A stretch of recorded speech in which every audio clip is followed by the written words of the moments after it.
no matter what's happening, I'm always, a glass half full kind of person. I'm always looking at everything very positively. In this business, it's very challenging. There's ups and downs every moment. And I think, having that positive outlook and knowing that there's nothing you can't accomplish, there's always a solution to a problem.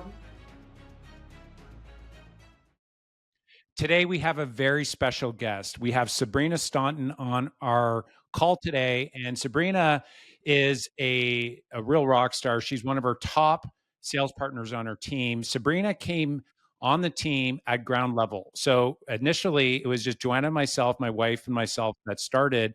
And we went out and we realized we need more help to be able to accomplish this big mission. And Sabrina came on the team, and we went from doing 38 sales to doing 100 sales, and we scaled all the way up. And Sabrina started really with us at the beginning and is now one of our top sales partners on our team, doing 50 to 80 million dollars of sales every single year. She helps spearhead a new market and has been a real blessing to the team. She's been a close friend, a real rock star, and is now a millionaire because she's worked really hard, but she's also been investing in real estate along the way. So she's been doing all the right things and has a really cool story to share. Sabrina, welcome to the show. Thanks, Mark. Well, it's quite the intro there, Sabrina. It's I've been looking forward to this conversation for some time, and we've been through a lot through the years of was like close to 18 years now, approximately. I know you've been selling even before that in the real estate business, but it's been quite the journey, hasn't it? Yeah, it's funny to think back to the beginning when you and I used to sit back to back. If we both pulled our chairs out at the same time, we would have hit each other. That's how tiny our shared office was. So, yeah, it's kind of funny. I remember years ago us talking about, wouldn't it be cool one day if we had to take an elevator up to our office? And now that's like a real thing. Well, Sabrina, I'll tell you, um, when we went through and we started working together, I would never have thought that we would be selling $1 billion of real estate every year, and I would never have thought that we would be at this point. And to think about all the challenges that we had to overcome, who would have thought that we got to this point? That office that you're talking about, it was like a corner office, and it was a roll of page for if you're in the U.S. A roll of page is like it's a franchise model in Canada. And I remember that office that we were in, and we quickly outgrew that, and we started, going into new locations and spots. But Sabrina, why don't you share a little bit about your backstory before actually coming on our team, and then maybe we'll share a little bit about that story about bringing you on, and then the scaling journey as well. But maybe your backstory would be helpful for the listeners. Sure. So, I mean, going back to the beginning, I grew up on a farm. So I was raised to be a very hardworking person. So I've always had a very strong work ethic. And that was one thing before I even started working with you, Mark, that I recognized that we had very similar upbringings and childhoods, and that, we had families that raised us to work and bred us to work. And that was kind of how we were. I started my career in real estate 21 years ago, and prior to that, I actually worked for Scotiabank. I started working for Scotiabank, which is one of the largest Canadian banks, when I was just 16 years old. And from there, I grew my career. I was working in the GTA, and I was advancing and taking all kinds of courses. And at that time in my life, I had considered going to post-secondary, and I didn't, because the amount of money I was getting paid to work in the bank, it didn't make sense to go off to college or university because I was already in a career. And I was doing well and I loved it. And then it changed, and that corporate world just chewed you up and swallowed you and spit you out. And it was not something I really enjoyed after understanding how the business was and how you would advance your career. So I was actually married at a young age. I got married when I was 19. And the reason I started in real estate was my father-in-law at the time, he owned his own brokerage. And he came into the bank one day, and I was busy at work, and he had said, my staff left and I need you to come and work for me. And at that point, I was already unhappy with where I was. So I remember just turning around at my desk and saying, see you later, like I'm out of here. And I literally just kind of up and left. And I had no idea about what it would be like to manage and work in a real estate office. But I had purchased my first house when I was 18, and I was a landlord at the time. And I was newly married, and I thought, my family needs me. I'm going to go and help them. So I started working at a discount brokerage. And when I started my career there, I was doing everything. I was managing their whole operation. I was running the office. I was doing payroll and accounting. I was closing all the deals. I was doing everything from the licensing side, but I was never actually selling real estate at that point. But being there was something that led me to start pursuing the idea of working somewhere else. So soon after we started working together, I ended up separating from my husband, and it was like this intuition that someone told me like that I needed to leave that office. And I remember at the time I looked on the job bank, which was where you looked for job postings, and I saw that there was a position that you were looking for to hire an assistant, and I applied to that job because it was really one of the only jobs available. And I remember looking you up and doing a deep dive and researching and reading more about your history. And I thought, this is the place. This is where I need to go. And I applied, and it's been, a pretty cool journey from then to now. Yeah.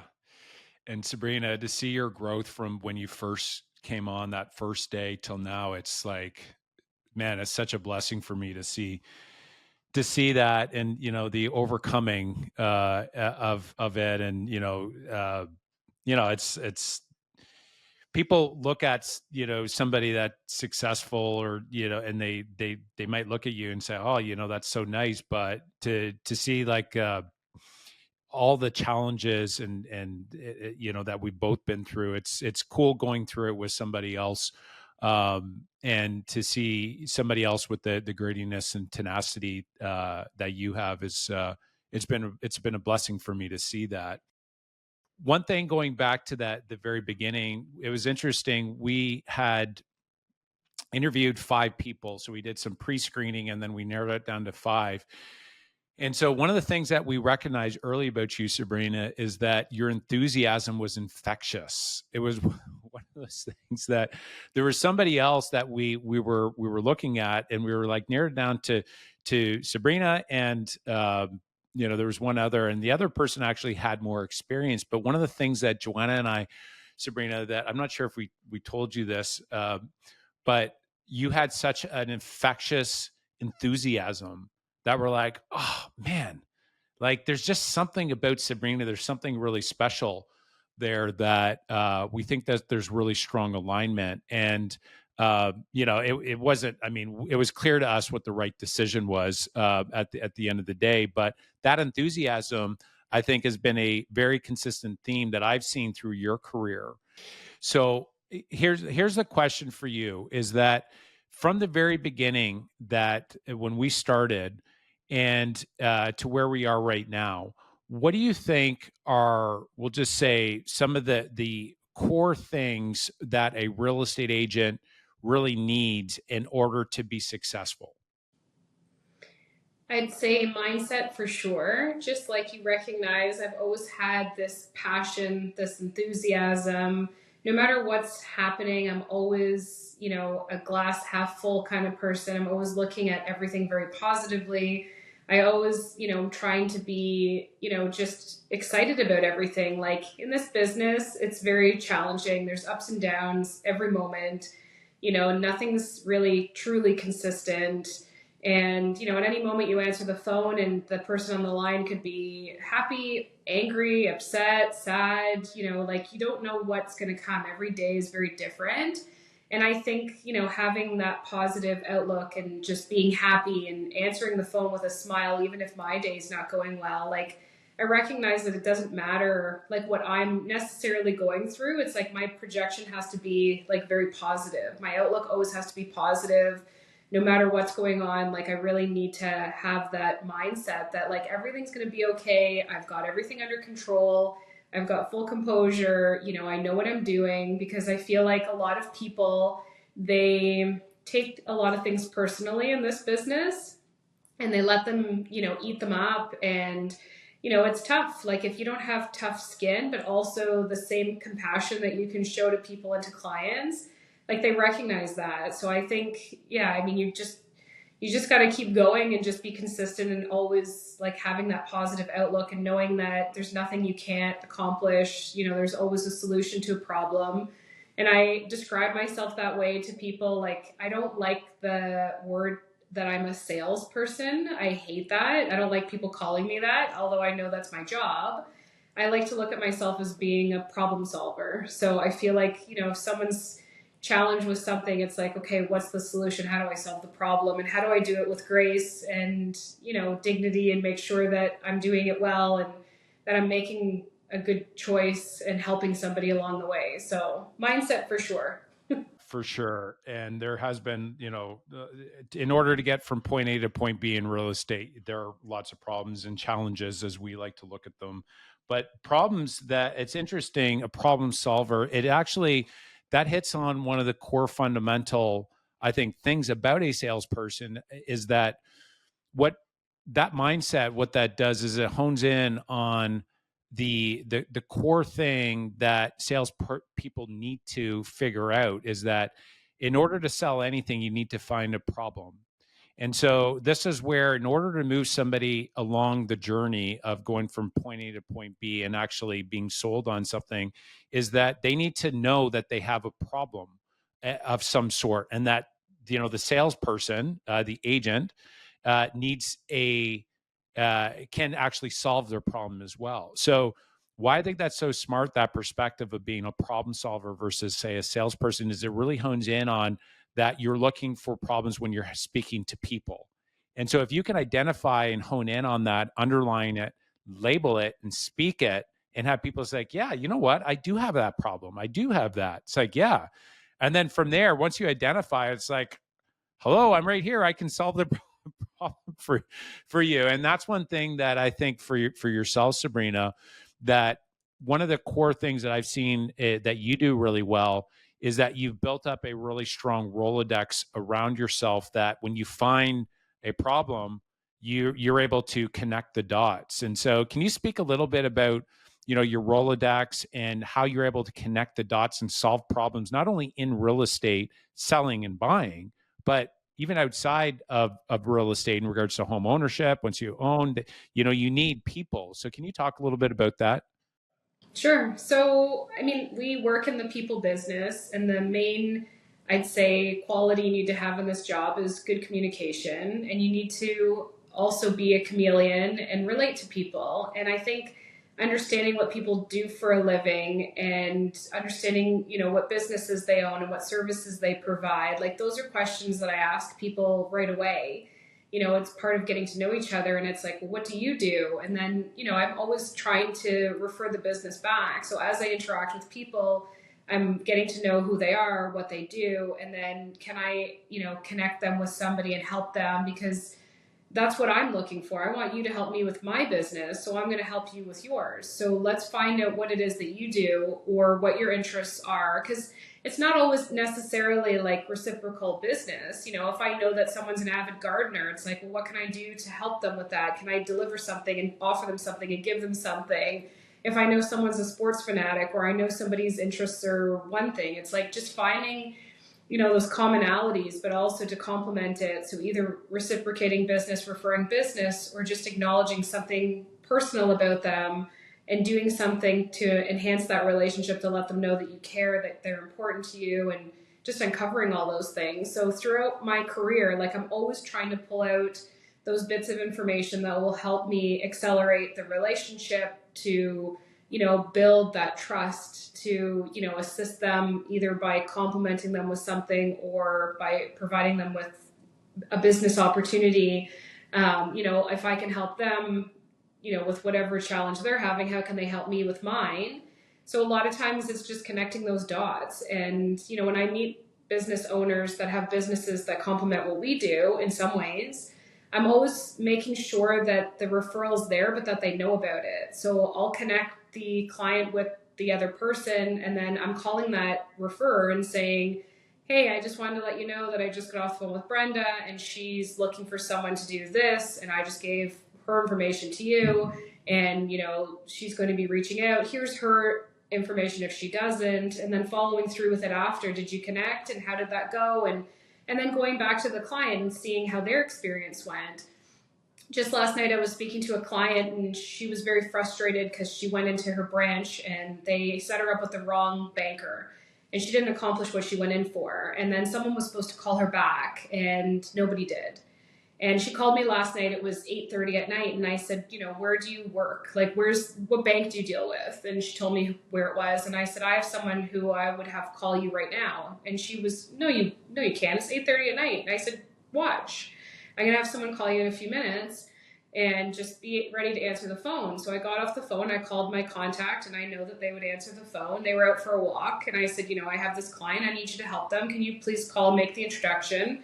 I'm not expecting you to complete a file at 8:30 at night, but just let them know that you'll be reaching out to them tomorrow and do what you can. So she called me back about 10 minutes later, very surprised. I can't believe it. You had this banker call me at 8:30 at night. He was out for a walk with his family. He called me and we have a call set for tomorrow morning, which was today. She called me earlier today. I spoke to this banker and we got everything set up. Everything's a go. I have everything in order. And I just got a message from my assistant. She went to see a property and I'm going to be putting an offer in for her. So it's just, again, like this person I refer business to, like I know that if I call them, they're going to answer the phone. And by me having that strong relationship with them, I can share that with a client and impress them to say, here's a great service, and they're thrilled. And I feel badly for the bank they deal with because they probably won't be going in the branch anymore. But it's those good connections that like really enhance my business, and that's the expectation when I meet business owners. Like I tell them, I'm very well connected. I can hook you up with all kinds of business, but if I call you, you answer the phone, and if I send you a client, I make sure that you're going to take care of them just like I would. And if that relationship goes well, then we're going to continue to grow this, and I'm going to send you more business. And all I ask for is that, in the future, if you know of anyone who's going to buy or sell, that you reciprocate and give me that business back. And I've done that over and over and over again for many, many years, thousands of times. And that's basically how I've always built up my business, is recognizing things that, people can help me with, that I can help them with, and connecting the dots and putting people in place and making sure that the people I refer are good people. They're going to treat the client well and provide the service they should. And in exchange, I'll just keep sending them that business. So yeah, it's important to make sure you understand what everybody's doing, and, asking that question, like, how can I help you? Like, what is it that you do that I can help you with? Are you okay if I send clients, customers, people that own stores and things like that? It's like, I'll send customers or clients into people's, retail stores. Make sure you tell the owner that I know you and that you're there because I asked you to go. And then I get the call, and just met. I had that earlier today also. Someone that owns a furniture store in town, a client of mine, makes these beautiful sailboats. And I mentioned to her, you should go and see my client who owns the store and see if she can sell your sailboats in the store. And the store owner wrote me a nice email just saying, thank you for sending this person in, and I really appreciate that. And we bought a bunch of her boats. And then she messaged me saying, thank you for telling me about going into the store. And so it's like these relationships that I'm just growing into something even better, and building that trust, and providing something for people. And it's such a simple thing to do. Yeah, it's so good. And so you are very, very intentional and super consistent with this as well. This isn't just like an initiative, it's like a way of life. So the follow-up question to that, because I want to wrap, you said a few things, really smart things that I want to underline. But before I wrap that part of it up, because you shared a lot of gold nuggets there, me with my gold nuggets, I like to grab them and then let people know so that they can grab onto it as well. The listeners might be wondering, Sabrina, like, how do you keep track of everyone? Do you keep it on CRM? Do you keep it on your phone? And then like to build a reference, okay, there's many, many different businesses out there and contacts and whatnot. How do you get it so that everybody is at the, kind of the tip of your finger, so to speak, where you can make the introduction quickly, make the contact or send a contact through, make the introduction. Like, how do you keep track on that to keep it consistent on an ongoing basis? So all my contacts are saved in my phone with who they are as well as their names. So I'll have first name, last name, plumber, first name, last name, furniture, first name, last name, electrician. So if I ever needed something, I would just search in my phone, oh, I need a contact for an electrician. And I type in the word electrician, and every single electrician I have saved in my phone pops up. So every contact that I have that has some association that I want to recognize, like I go into my phone and that's part of their name is how I've saved them in my phone. And it's also with clients I'm working with, I do the same thing. It'll be first name, last name, buyer, seller, and the address of the property, because when I answer the phone and I know someone's calling me who's saved in my phone, I always want to associate who they are immediately. And it's wild because I'll have clients that'll call me 5 years later and I'll answer the phone and it's like that word that's associated to who they are. I remember who they are right away just from whatever it is that they do or however I've tagged them in my phone, and they'll call and, right away I'm just chatting about stuff and they thought, gosh, you still remember me? And how did you, and it's because it's just instant. Like I answer the phone, hi, John.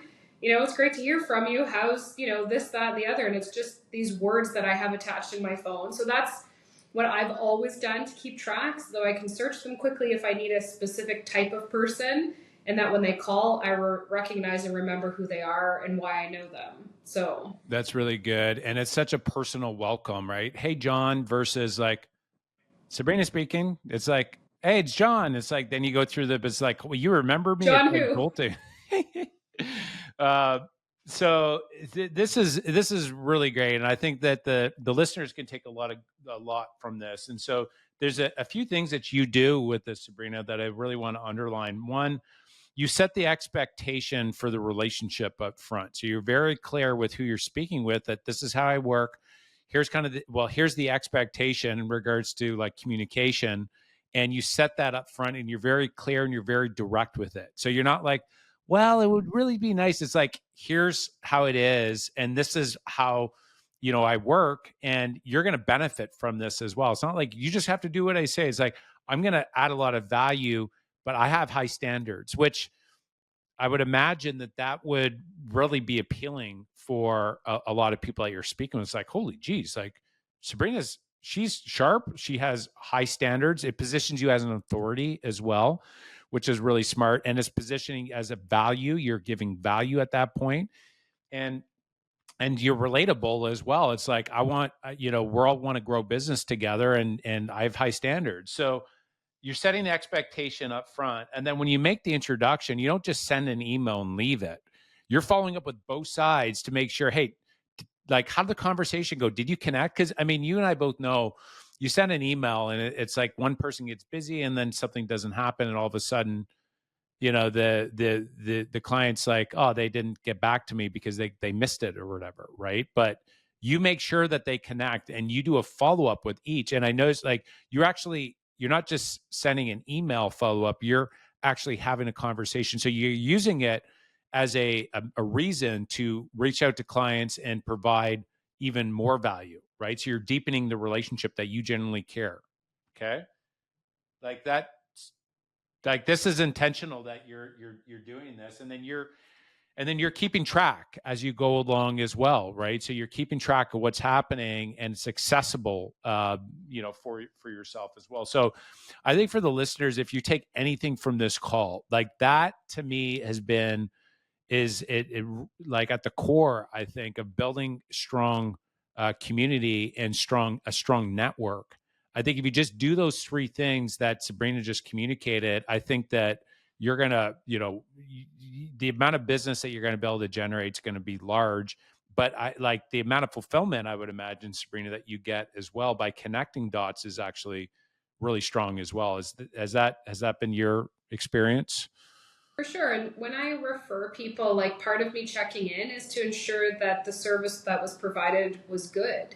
So I'm making sure that that feedback's positive, because if someone didn't show up or they did, a not so great job, like I want to know that, because if I'm going to continue to refer that person, I want to make sure that, the last experience was good. And then I'm providing that feedback to that person to say, hey, I spoke to my client, they were so happy with the job that you did, thank you so much. And I want to make sure they know that. So it's like these ongoing communications that exist between someone that's maybe in a trade or who owns a business or whatever the case may be, and then going back to the client, and like they appreciate me checking to make sure that they got the service they wanted, and then again that relationship continuing.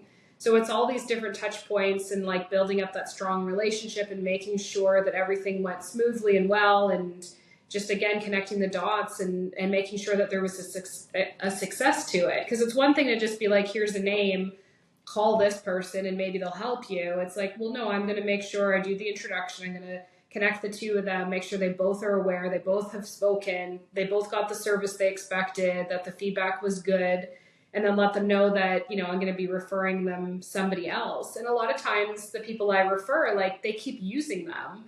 And it's like, a lot of times people are moving from different locations to our area. So I refer someone, it's like, now you just gained a client for life too, as long as you treat this person well. And again, it's very warm, right? Like I call whoever, let's say it's an electrician, and I have this wonderful person that just moved to the area, like they just bought this place and they're lovely and you're going to love working for them and this is what they're looking for. And like it just sets everything up so well, and as long as everything goes smoothly, then it's good. So Well, and you're constantly fertilizing the relationships, right? And so you have an opportunity to stay in touch with your Rolodex, which keeps you top of mind as the go-to agent in the area. So I love it. I think it's something that all agents, if they just implement that, I mean, it's just it creates a further value prop that a lot of agents are doing. But what it also does is it makes you really invaluable to the client outside of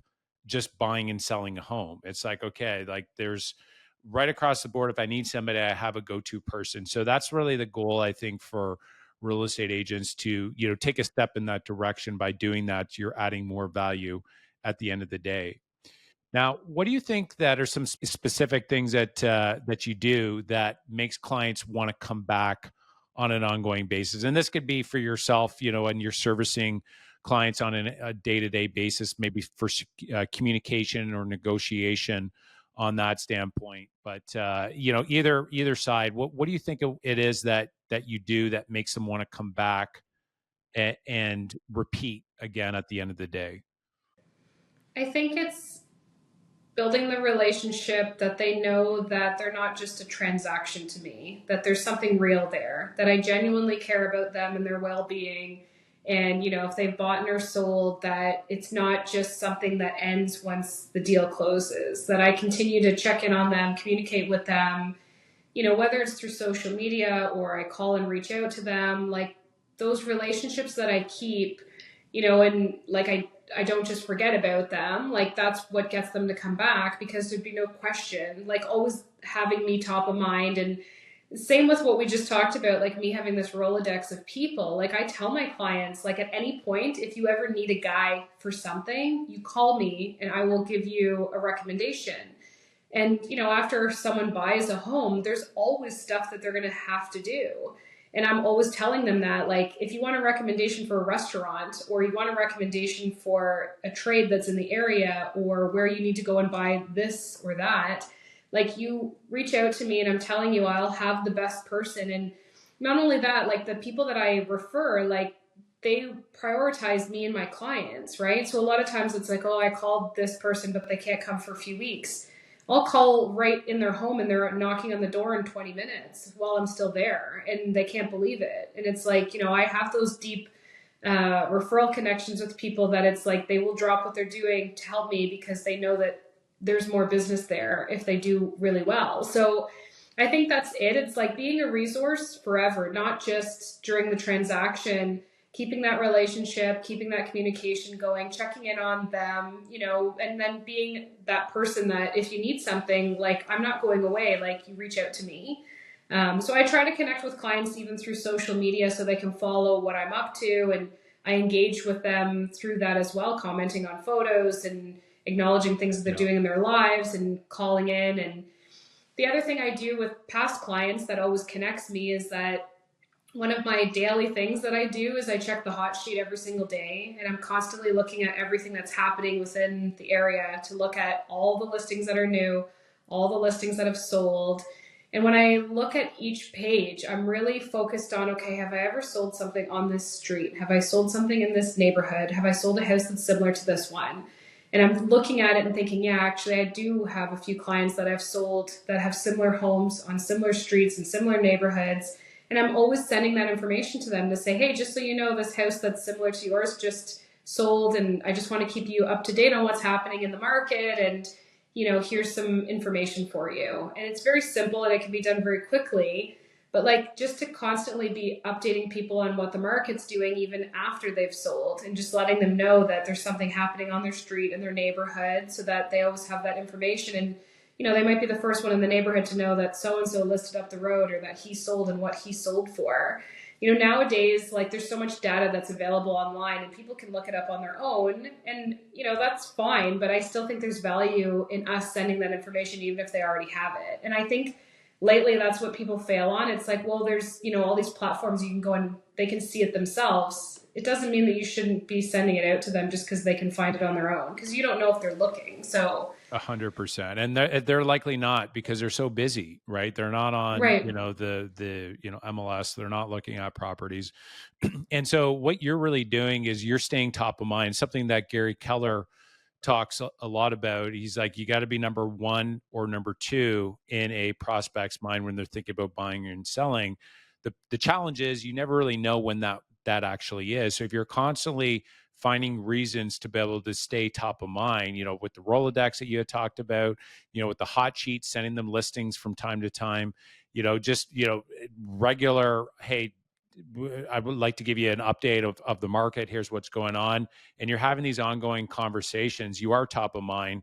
And what happens every time you deposit into the relationship? So every time you give value, you're creating the rule of reciprocity. So Robert Cialdini talks a lot about this rule of reciprocity, that when you give, people want to be able to give back to you. And if you've been depositing over the years, when they're thinking about buying or selling, they're going to be thinking of you, and there's going to be real strong pull that way as well. And so just to kind of wrap that thought up, this is not something that you do as like a ploy tactic.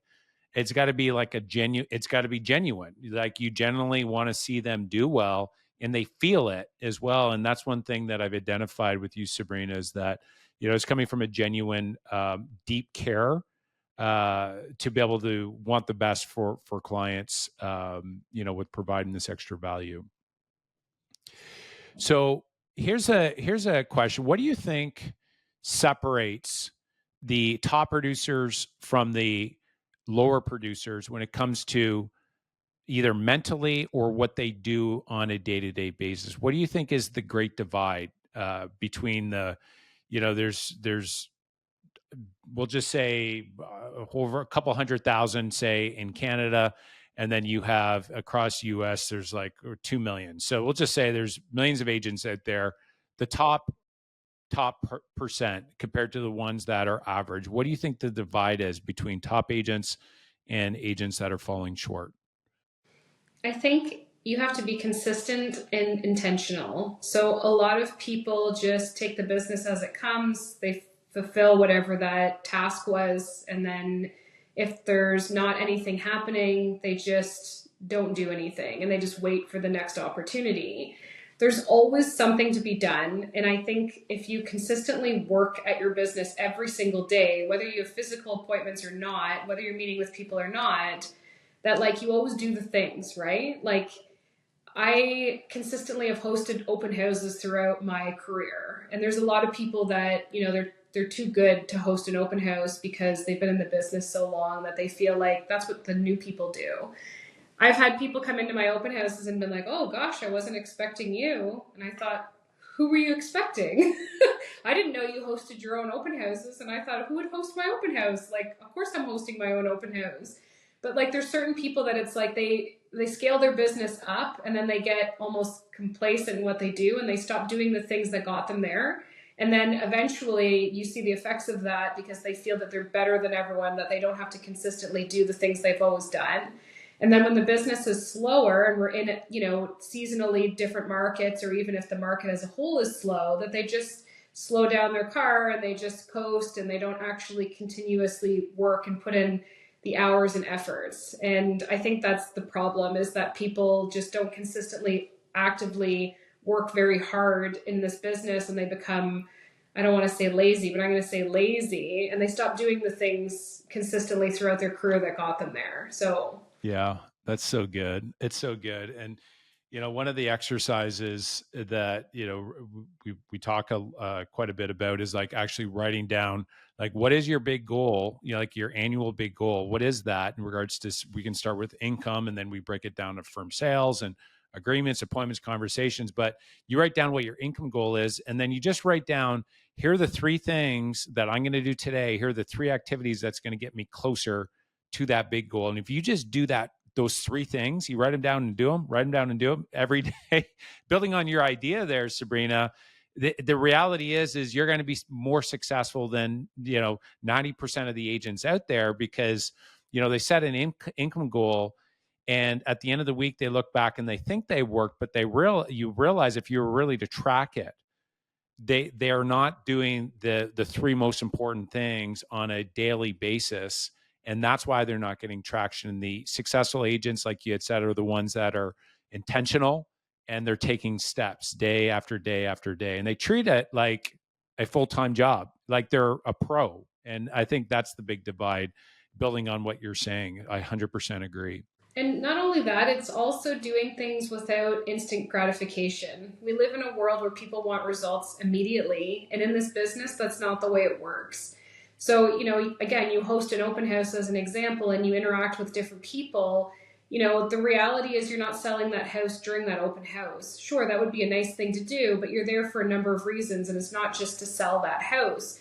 You're interacting with people, you're getting feedback for the seller, you're getting to know the house, but it's so often that I'll have someone call me and they'll say, I don't know if you remember me, but many years ago, I came into one of your open houses and I've always remembered you. And now it's time for us to sell our house. So we decided to give you a call.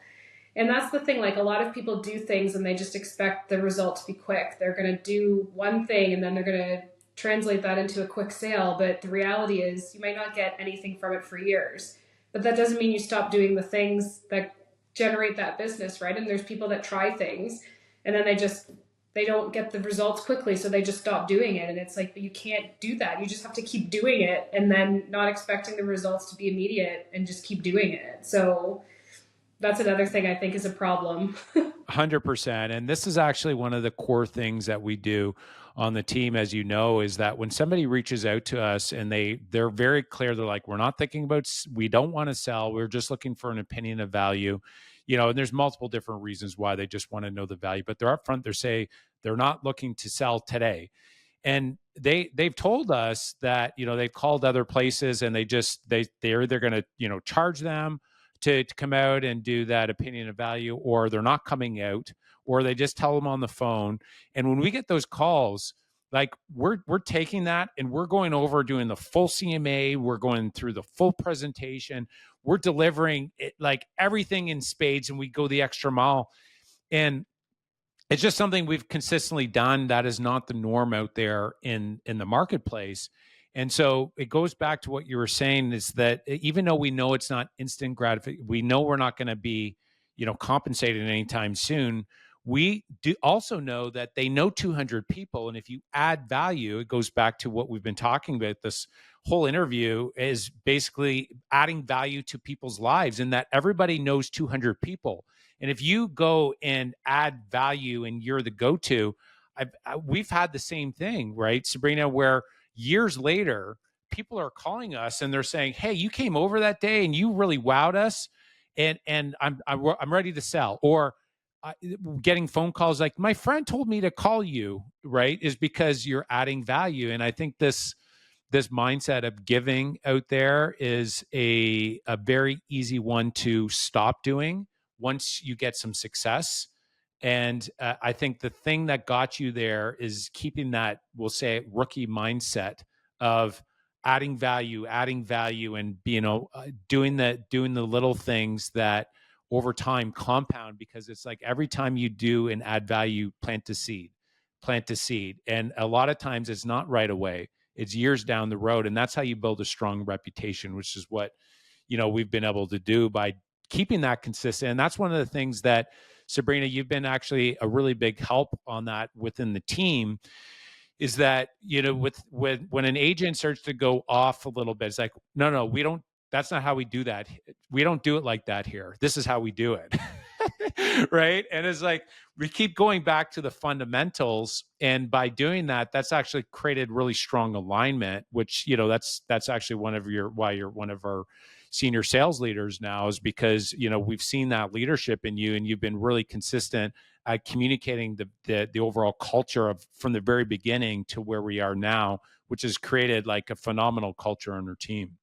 So Sabrina, question for you is, for a brand new agent today, what would you look for and for advice to a brand new agent? What would you tell them to look for when they're not sure whether a team or a brokerage? What are some suggestions that they should be looking for when they're making their selection of which company they should be working with? I think everyone strives to be the best. So working for the best would make sense that you would want to be a part of that. I think looking for a company or a team that has a strong reputation, a place that if I was to list my house, I would call them. Like, I think that'd be obvious that that would be where you'd want to work. It's like, who's the best person? Who does the best marketing? Who's the best looking group that's most professional? Who's got stats to back it up? If I was selling my house right now, who would I call? Like, I feel like that would be where you'd want to work. Like, why wouldn't you choose the best team that's out there that's, providing the best service?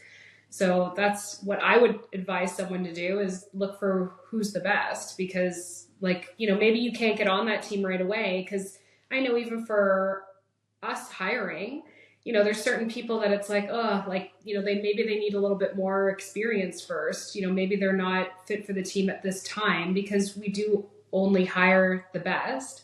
And, but there's no harm in obviously applying and going to the best, right? Because you just never know. Because there's things we see in people that it's like, yeah, like this person's got an incredible personality and a drive. And, there's people that have applied on our team more than once because they were told no, and they kept consistently reapplying and reapplying. And it's like, those are the people we want, the ones that didn't take no as a no and actually kept trying, or deciding to get experience somewhere else and then coming back, right? So yeah, I think if anyone's looking to join a team or a brokerage, it's like you go to the ones that everybody's listing with, who provides the best service, where you would list your house.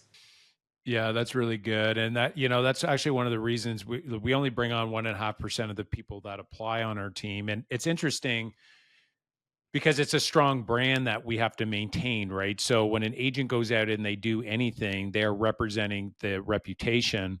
And so if they go out and they're, just lighting fires everywhere, right, then that's going to actually have a negative effect on all the other agents on our team and all of our clients as well. So we want to make sure to keep a high standard. That's why the 1.5%. But it's interesting that 80% of our agents were not in the business prior to coming on our team. We actually found them.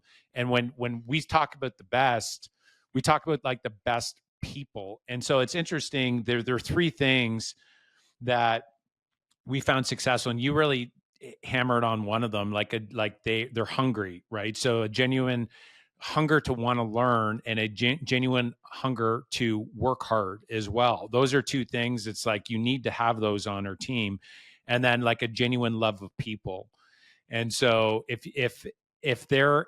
they have those three, and we think those are like the best kind of people that we look for, and we don't lower the bar when it comes to that. And of course, we're not always perfect on that, but one thing is when we see that there was maybe not a fit, like we move quick to be able to make sure we protect the reputation as well. So that's really good insight.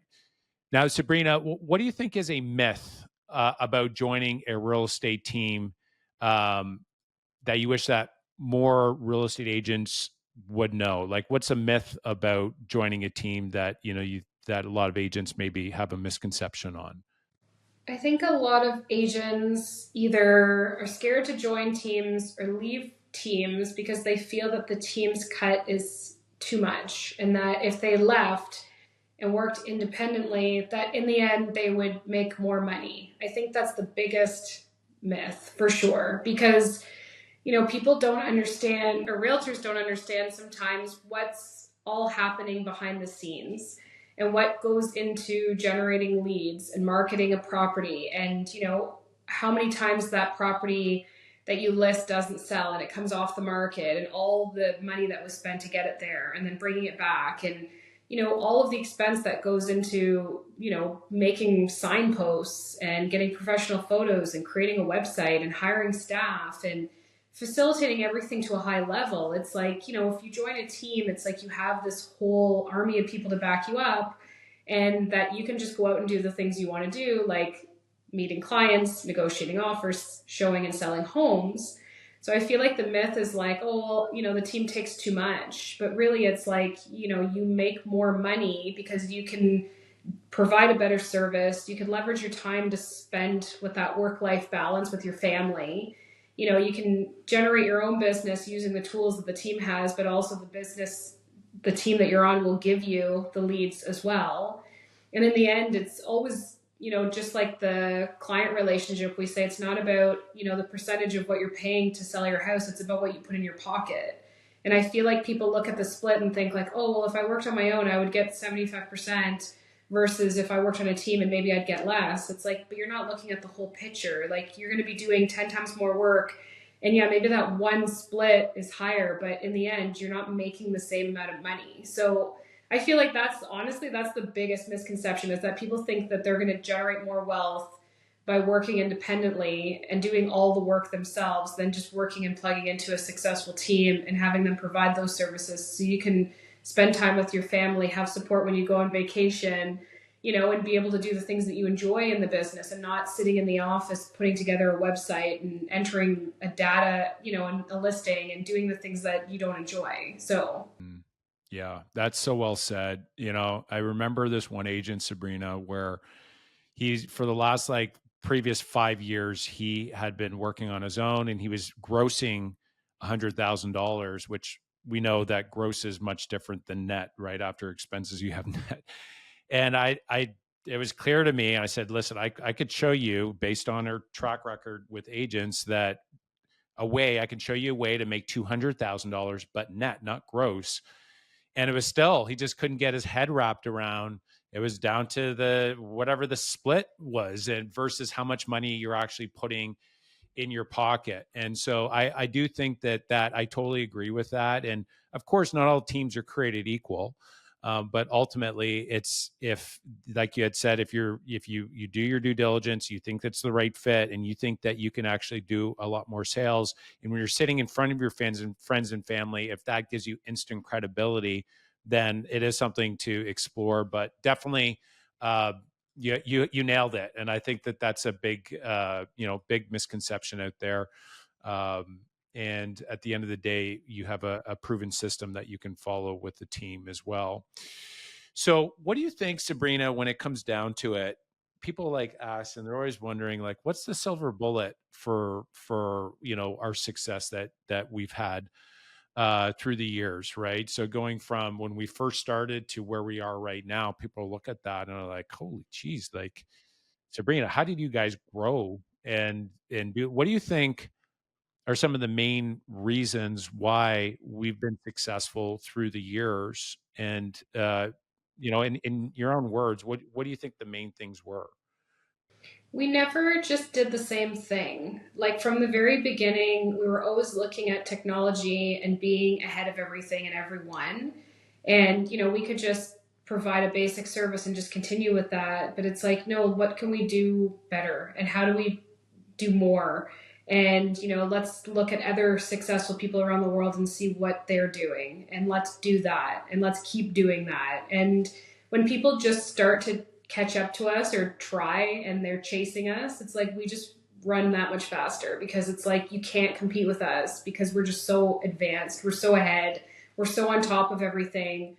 The service we provide is so much greater. So I think us, although we talk about a lot about consistency, it's like we weren't really always consistent, meaning we didn't just consistently do the same thing. It's like we've always done more and more and more. And it's like, how do we make this better and bigger and, like provide a better experience for the client? And, people are putting out 2 pages of a feature sheet. It's like, well, guess what? We're going to put a whole book together and it's going to have a hardcover and you get to keep it. It's like people could just do like, still photos. And I remember back in the day, right? They were all stitched together and that was our video. It was like, here's the video of the property. And it's like, no, we're going to do a full HD tour and then we're going to do the 360 tour and then we're going to bring in drones and we're going to fly them overhead. And then we're going to come back at night and we're going to take pictures in the dark. And, like it's just like doing more, like, and always being on top of everything and always being better and offering a service that's not just the same. Like we could consistently hire the same service as everyone else does and probably save money, but it's like, well, no, we don't want to hire those photographers. We want to have our own.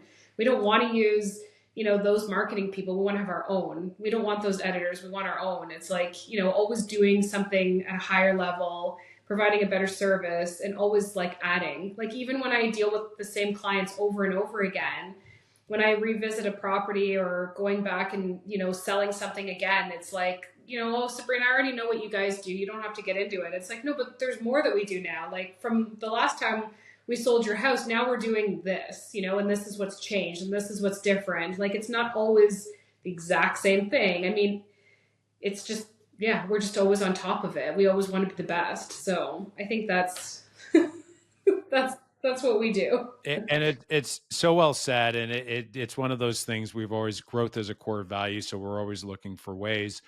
And it's interesting because with the team model, that actually allows you to stay more ahead of it. Because as an individual agent, it's hard to not only service the clients but then stay on top of it. And so a number of years ago, I transitioned out of selling, as you know, Sabrina, on a day to day, and that's really like the main focus now is collecting ideas from across the country, and then we have the infrastructure and the team members, from marketing and customer service.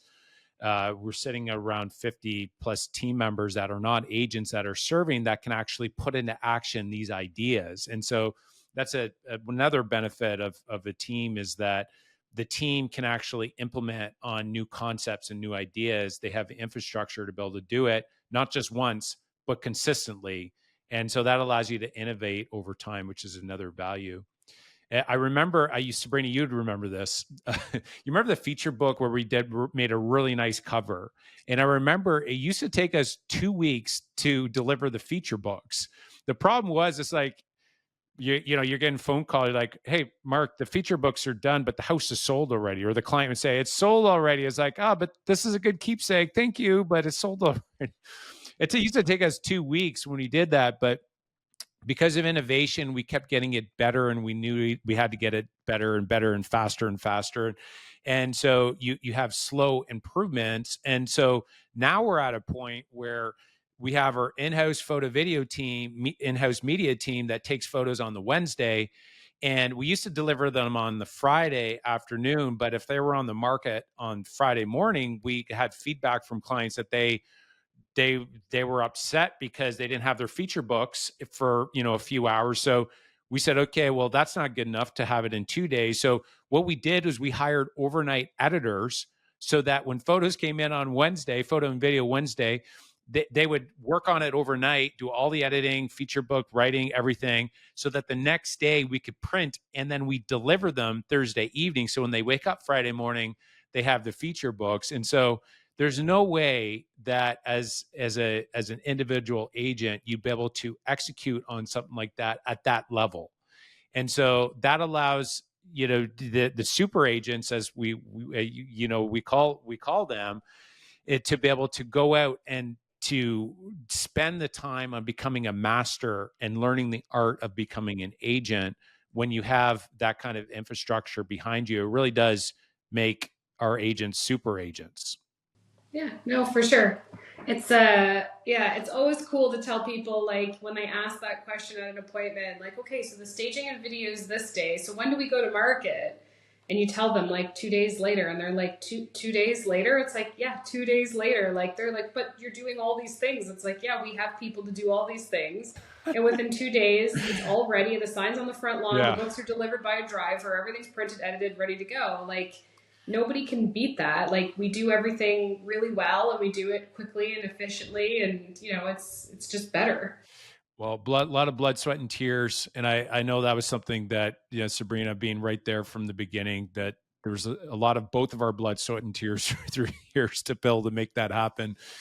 So Sabrina, this has been such a great conversation so far, but I want to transition a little bit to the investing side. So this is something that you knew the power of real estate from, very early. And that's been one of the things that I'm just so thankful that, we've talked a lot about investing in real estate through the years. You and I are both like advocates of it. But you've actually taken action on that, not only making incredible income, but deploying that income into real estate through the years. Do you want to talk a little bit about the importance for real estate agents to, basically be buying what they're selling? So taking eating their own cooking, so to speak, and the advantages to be able to actually, build it into, multimillionaire status. Maybe talk a little bit about the importance of that for real estate agents? Because I know that it's a big shortfall that I've seen with a lot of agents. For sure. I think the one reason why I started investing in real estate right away, I mean, I bought my first house when I was 18 and I was a landlord. I still lived at home. So early on, I had that experience. And soon after, I got my license when I was 19. But I think for me, it was always trying to lead by example. And for me to be able to relate to a client and say, I know what it's been like to be in this position, I had to actually do that.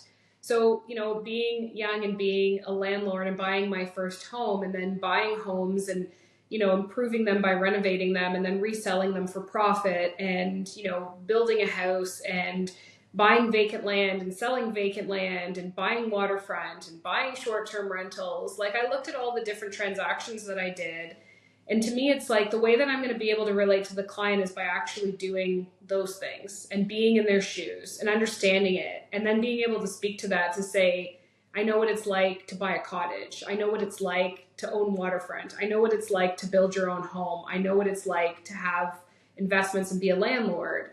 So that was partly why I did it, is because I wanted to have that story and those examples so that people would have trust and confidence in me that I'd been there and that it was genuine and true. But then also, again, looking at the knowledge that I gained over the years of buying and selling real estate for clients, and taking that, knowing when an opportunity came up that I needed to act on it. And, when you would go into a house and be like, oh, I really like this place, and this is, this would be a great property to own. And it's like, okay, well then let's just do that and let's buy this property. And when I first started buying rentals, it was at a point where I had just found out I was going to be expecting my first child. And I remember doing the right thing, going in and sitting down with, an investment banker and talking about, saving for my child's education and what that looked like, and sitting down in a room and going over, if you would put this much money in the bank each month, and, you accumulate that over 18 years. And, like, I remember sitting down and looking at that and thinking, like, after 18 years, like, that's it. Like, I'm going to invest 18 years of giving you money every month. And at the end of it, it's like, that's all that's there. Like, I remember looking at that and speaking to my husband and thinking, if I took just 20% of what a house was worth back when my kids weren't even born, and I put that on a house and rented it and covered all those expenses by tenants paying the rent, and I looked at what that house would be worth at that time versus 18 years from there, and knowing the mortgage would be paid, like, what would that look like? And I think, gosh, like, I could buy a house for my kids today and have it paid in full, and by the time they turn 18, they could sell that house and pay for any education they want in the world, or they could move into it and have a home. Like, to me, that was like the decision. It was like, am I doing the responsible thing by not saving for my kids' education? But that's what I was doing. It was just, instead of just investing into something that's going in a bank account and maybe earning a bit of interest, it was like, I'm investing in something I can feel and I can touch and I own and it's mine. And it's not only that, like, I find such reward in being a landlord. There's challenges. I mean, we all know that being a landlord has its ups and downs, but being able to provide a home to someone who wouldn't be able to buy one and having them rent for me and live in it, and for me to be able to maintain a nice property for them. And then in the end, like I said, I mean, using that tool to generate an income that my kids could have options, whether they needed their first home or they want to pay for an education. Like, that was kind of like the beginning of me being like, this makes sense. And then after you buy a few houses, you're just like, well, I can pull the equity out of that first house now and buy that second house, and then do that with the second house, and then buy the third house. And then it was, maybe we should buy a cottage. Maybe I should invest in waterfront, and then maybe I should have a short-term rental, and maybe I should buy land, and maybe I should develop land, and maybe I should build. And so it's just been this evolving thing of me trying to lead by example, and then also bettering myself, my family, and looking at the whole picture thinking, why the heck wouldn't I buy something now and hang on to it for X amount of time, knowing that it's going to, be worth so much more. So anyway, so that's how my investing journey has started, but I'm doing some pretty ambitious things now. So the one project I'm working on now, which is hopefully going to be like this legacy I leave, is I bought over 100 acres. I built my house on it. And now I'm working on developing that property and creating these estate lots. But I could just divide the land and sell the land, but it's like, no, I kind of think I want to build the houses on those properties and then sell the homes with the lots later and just keep going with that. So I always try to think of bigger and better things that I can do, and like different ways that I can help clients and invest and gain knowledge. And yeah. Yeah. And you built an estate. It's a beautiful house, Sabrina. Just you did such a great job. I know you put a lot of care in, but it is a straight on, we'll call it for what it is. It's an estate property. So just so proud of you, Sabrina, on that. And for context in real estate investing, it's like so bamboo's an interesting metaphor for this, for real estate, because bamboo, when it's planted, the tree, it grows roots for like 3 years. And then what happens is, as it starts to sprout and come out of the ground, it can grow after like 3 years of setting a strong foundation. It can grow like 3 feet a day, bamboo. And so real estate's very similar to that. You don't see a instant growth when it comes down to buying real estate, but after some time, when you start to you get some appreciation and then mortgage pay down, it starts to compound, it starts to grow, and then you can pull equity out and then do it again. And that's one thing, Sabrina, that you've done really well, is you've taken action on it. And I love your example that you shared as well. It's like you want to be able to relate better with clients. I say that to our agents, is like, if you want to go specialize in an area, go buy some real estate there, right? If you want to specialize with investors or development, or maybe it's like a waterfront community, or it's some sort of estate, like, go buy it. And then you just tend to attract people to it, and you have a way better conversation. It just makes you a better real estate agent overall. So that's such we're so aligned there, Sabrina, and it's so great to see you executing on that. It's such a great example for the other agents of what is possible. Work hard, do the right things, and when it comes to investing, like, buy real estate. Work hard, buy real estate. Work hard, buy great customer service, buy real estate. Right? Just stay consistent with that, and you'll be a millionaire. It's not if, it's when. Right? Sabrina, this is such a great conversation. I could just keep talking and talking with you on this. We're just over an hour, but we do have 3 last questions, rapid fire, and then we're going to wrap this up. But this is such a powerful conversation, and lots of nuggets dropped for sure today. So you ready for rapid fire? Sure, let's go. All right. I'm a big reader, love reading. What book, in your own opinion and your own experience, has made the biggest impact in your career, that's helped you become more successful? A few years ago, I read Robin Sharma's book, The 5 a.m. Club. And that one changed a lot of things for me, because I've always been the type of person that works really late in the evening, which results in me not waking up as early. So after I read the book, I decided that I was going to wake up an hour earlier, because in the book you learn that that hour you have in the morning really helps elevate your day. If you spend an hour before your day starts, really reflecting on what happened the day before and planning for the day ahead, and, just being more relaxed and calm, and then you start your crazy hustle, like, it really helps elevate you in your business and gets you in that positive mindset. And recently we just got a dog, so nobody wants the morning shift to take the dog out, and the dog wakes up early. So I've made that my mission, that I am always the first shift of taking the dog out first thing in the morning. So I wake up very early and I'm motivated to get out and, go for a walk. And with our dog Kenny, I go out for usually 45 minutes every day, and we have, fortunately, 100+ acre forest. So I walk through all the trails with nature, and I listen to the birds, and it's just like this calming start to my day where I'm getting exercise.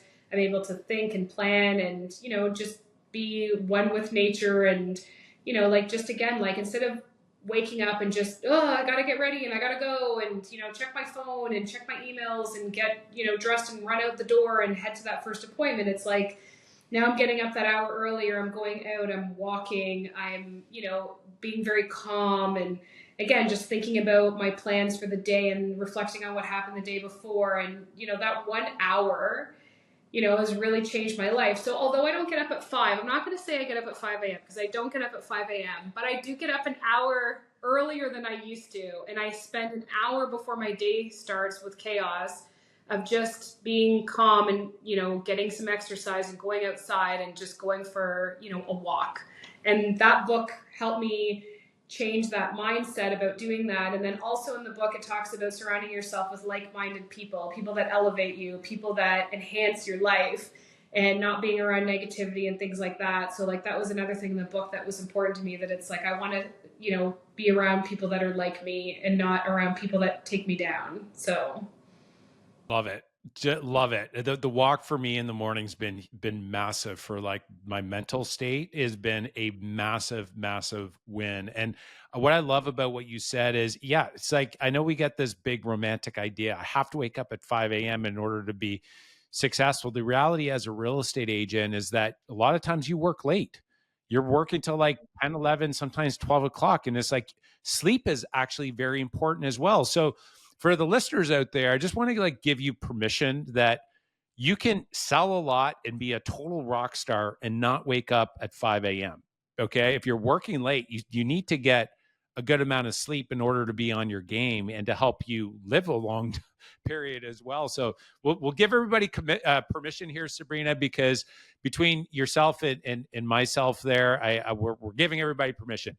You can make sure to get your full sleep. You work late, like you don't need to wake up at 5 a.m., but going for a walk first thing in the morning is one of the strongest things you can do to have a really strong mindset. Because I mean, at the end of the day, once the day gets going, as an agent, like, time flies, right? So I feel like we could do a whole podcast on that, Sabrina. maybe in the future. Working out and staff, or working out and walks and health and anyway. So okay. Next question. This is supposed to be rapid fire.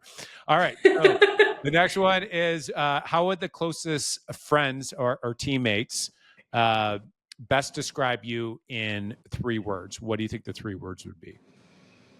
I would say I'm very passionate, I'm very hardworking, and I'm very dedicated. Yeah, I'd say loyal as well. I mean, that's something that if you're in the circle with Sabrina, you are looked after as well. And so I love that about you as well. And then last but not least here, for the agents that are listening, what last piece of advice, if there's any advice that you can give them to be more successful, or maybe it's health or anything you want to talk about, Sabrina, what's the last piece of advice that you would give them to be more successful? I think just following your heart and doing what you love, right? I love real estate. It like runs through my blood. I'm very passionate about it. I care about people. I think like if you lose that fire and you just not, feeling that way anymore, then like there's people in this business that I feel like maybe they shouldn't be, because that fire is gone, right? And it's like always keeping that fire alive, but like just knowing that you're on fire, and that that passion exists, and that you love what you do, and that you're genuinely helping people. And as your career moves forward and you advance, and as you become more successful, that you stay humble, that you always stay humble. I think that's one thing that a lot of realtors that start out small and they become very successful, and they're big earners, like their whole life changes, their personality changes. And I think that's something that's really important, is just to always remember your roots, always remember where you came from, always be humble, be kind to everyone, because this business can be harsh for some people. So that would be my advice, is just, remember where you started, and just to be humble about it. So good. Sabrina, for the listeners out there that want to refer you, say a buyer or a seller, they're like, yeah, you know what? I'd like them to connect with Sabrina. What's the best way they can reach out and send you a referral? Probably text or email. So my phone number's, do you want me to say my phone number? Sure. Yeah, go ahead. Yep. My phone number is 705-241-9009. And my email is really simple. It's just sabrina@faristeam.ca. So email or text is best to reach me. And if anyone's got any clients in that North Simcoe area, that's the area I primarily service. I live in Tiny Township, so I love that Midland, Penetang, Tiny, North Simcoe area is where I am. Yeah, and that's north of Toronto if you're listening from the US. So anywhere north of Toronto, make sure you reach out to Sabrina, and your clients are in very, very good hands. Sabrina, I am so thankful for you coming into our life, and you're life-giving. And it's I know your last name is not Faris, although that you are part of the family, and just appreciate everything about you, and your heart and your hard work, and everything we talked about was total spot on today. You're a real blessing in her life, and I really appreciate you coming on the show. Thanks, Mark. I feel the exact same way. Very cool. Well, thank you everyone for listening to this very special episode. And you can go ahead and share and subscribe to the channel if you want to learn more about becoming a pro in real estate. I love you guys, and keep on going full out.